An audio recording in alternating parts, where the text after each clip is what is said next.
obviously, the talk of Twitter on Sunday and in the mainstream media was Trump's bloodbath comments. Oh, it's going to be a bloodbath. Oh. He was referring to an economic bloodbath that would ensue if Biden's trade policies with China continued, which agree or disagree with that. He was certainly not referring to the kind of bloodbath that Joe Scarborough thought, which is why Joe Scarborough deleted his Trump bloodbath post after a reply from Elon Musk. So he was fact-checked not by Community Notes, but by the boss himself. This is from the Daily Caller. MSNBC host Joe Scarborough deleted a social media post about Trump's bloodbath remark after receiving a reply from Elon Musk. Former President Donald Trump said at a Saturday rally in Ohio that there would be a, quote, bloodbath for the country while railing against jobs in the auto industry being offshored to other countries under the Biden administration. Musk responded to Scarborough, who then deleted his own post after the Morning Joe host posted footage from the January 6th, 2021 Capitol riot on X. So we went over this on Sunday, but this was Joe Scarborough's post, Donald Trump's America, and he's proud of it, promised another bloodbath if he loses again. And as this account here, ALX, noted that after being replied to by Elon, January 6th was not a bloodbath by any definition, and Trump was referring to job losses in the auto industry when he used that word. Your post is extremely misleading. And as a response to that, Joe Scarborough had the humility, it seemed, to take down his initial tweet. And so you would think they'd shut the fuck up. Yeah, you would think he would at least let it go, or maybe even if he really wanted to be a mensch about it, maybe on Monday, just sort of issue a little apology or a little retraction. Hey, I took this video out of context, and so, even though I think Trump is the biggest threat to democracy in the history of our country, this was the wrong thing to tweet out. But no, that was not his reaction. See, on Twitter, he did what he had to do because he was probably getting ratioed by Elon and the people who are responding off of Elon's reply.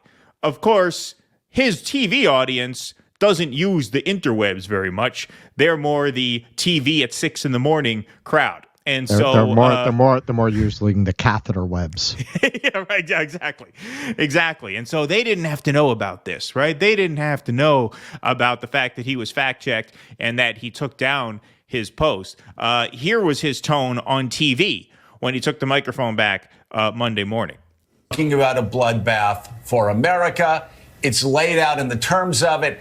And these idiots on Twitter, these idiots on cable news, these idiots on Sunday shows going, well, presidents, he was talking only about the auto industry, and this is one more. It's just bullshit. Let me say that at 6:15 a.m. It's just bullshit. He knew what he was doing. We're not stupid. So what's the deal with their censorship policies? They can say that now? I guess they can on say MSNBC? Shit. They can say that now? Shit. Yeah. Wow. I think with fuck, you have to censor it, but I think they're allowed to say shit. I mean, you're probably not encouraged to say it that often, but I think you're allowed to say bullshit. But I'm glad you paused it there because this is a good time to interject. Well, if their criticisms were bullshit, then why'd you take the tweet down? Right. Why not leave it up? Or did you not think it was bullshit? No. I think you're right. I think within the context of X, he knew he's going to have to face reality. Right. But within his own kingdom, his kingdom of the, in the kingdom of the blind, the one-eyed man is king. Right. He has a lot of blind viewers that he can just restore his ego in front of by pumping them up and convincing himself, no, I was right the whole time. It's just X, Elon. Yeah, it's misinformation. The right-wing trolls were coming at me, and so I just did what I had to do to get them off my back. That's the thing. Like, cable news is a bubble. Social media is a bubble, too, but when a big account replies to one of your pieces of content, that punctures your bubble because they bring with them their huge following. Right. Of course, on MSNBC, you're completely insulated from that because nobody of any minds would care to find you, even if they could. Yeah, no, he's just being the fucking infant that he is. He crawled back over to where he has control of the conversation to bitch. Right. No, I wasn't wrong. I wasn't wrong. Elon's a duty head, and he was being very mean to me, and I was right about the whole thing, and everyone's stupid. Right. They're all stupid. Exactly. Here he goes. Americans aren't stupid. He was talking about a bloodbath. Sometimes a bloodbath means a bloodbath. And when he finishes by saying, and that's sometimes just going it means trade policy. Yes. And that was clearly the case here. If you watch it in fucking context, which he knows very well. Of course. There's no question. Maybe the least of it. Seriously, these people may be stupid. We're not. You're not. That Sometimes. Go ahead. That is an example of what we call barking at the moon. Bark at the moon. That is just for that audience to put on a big show so that they can walk away and feel reinforced in their nonsense. Exactly. Sometimes a bloodbath is a bloodbath, and of course, sometimes it isn't. So, for example, let's take a look at some instances where a bloodbath apparently did not mean a bloodbath.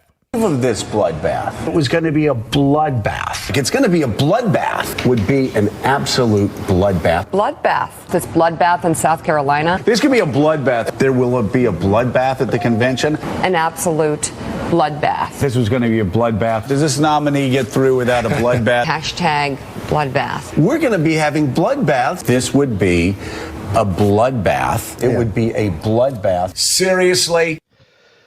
So there you have it. Those are all the instances, bless you, where a bloodbath apparently does not mean a bloodbath. Where it's not a bloodbath of sneezes. Yeah. Snot bath. Well, yeah. I mean, that's what was so. That was a COVID bath. That's what was so crazy about it, because it's such a commonly used term in the context of economics and politics. That's not like a weird out of left field term to use. It's just amazing how determined they are to keep demonstrating to the public that they're not to be trusted. Right. What is it? 70% of the public doesn't trust the media at this point? You're not helping, guys. You're not helping with incidents like this.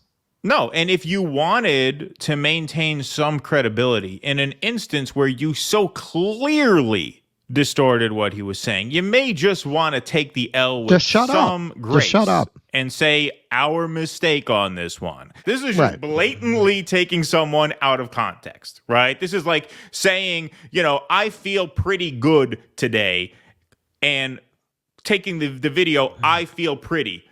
Narcissist feels pretty today. You know what I mean? Like, literally, it's on that level, right? So you'd think you would just take the L and move on. But no, they don't have to. On MSNBC, they certainly don't have to, because 90% of whoever's watching them at 6:15 in the morning never saw his tweet to begin with. They're completely different ecosystems. Right. Nor would it matter if they did. Because it wouldn't matter if they did. This is just it's just a junk food product. It's just infotainment. They're not the what remains of their audience. And hey, a lot of people did walk away after Russiagate. We talk a lot about the people who remain, but there was a big shift in polling among Democrats on their trust in the media after that. It dropped down to, it's still higher than it should be, but it dropped from about high 60s to mid 50s, I think. So who do they have left that doesn't tune into Morning Joe exactly to hear shit like that?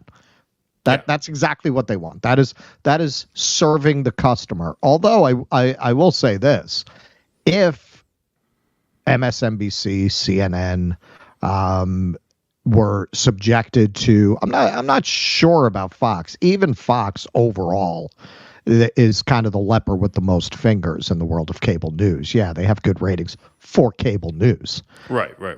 Their business model is that they are bundled in with cable packages. Right. Not that they have people watching them. If they were really submitted to the realities of having to sell ads, and that's their only source of revenue based on viewership, they'd all go bankrupt in a few months. Like none of them are being kept on the air by consumer interest. Please clap.